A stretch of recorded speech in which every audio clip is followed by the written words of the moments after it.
In Psalms 51, we see David, a man after God's own heart, father of Christ according to the flesh. We see him crying out, "Create in me a clean heart, O God. Take not thy Holy Spirit from me. Restore unto me the joy of thy salvation." So that word "create" in the Hebrew, it means he's asking God to do something that only God can do. It's the same word in Genesis where God created, right? So David's asking him to do what David himself cannot do. David cannot refine his Adamic ego. David cannot self-sanctify. And David knew this. A man after God's own heart, he knew this. God says that he lives in a high and holy place, and also with him who is contrite. You have two different types of ritions. You have contrition and attrition. Attrition means I feel horrible for the fact that I got busted and now I'm going to prison. I hate the consequences of my sin.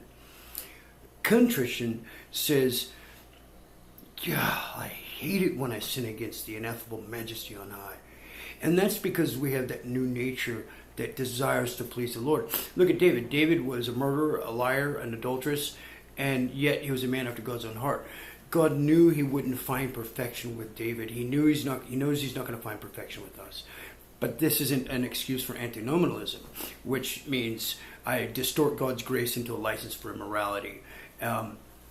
So it's a hyper grace distortion. It's an easy believism.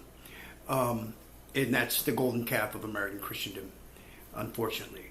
And I don't say that pugnaciously or condemningly or argumentatively. It's just unfortunate and very heartbreaking for me.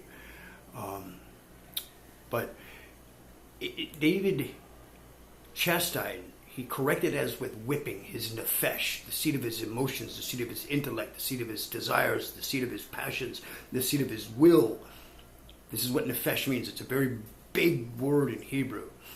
And it could be broadly defined as personality.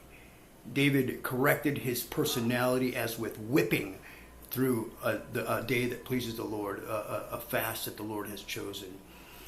It is very significant that Joel said, blow the trumpet in Zion, consecrate a fast, blow the trumpet in Zion. The shofar had two notes. It blew the alarm and it sounded it rallied the armies of Israel, the Lord of hosts, the holy armies, angelic armies of God. And so do we want to see revival come to this country? Blow the trumpet in Zion, consecrate a fast.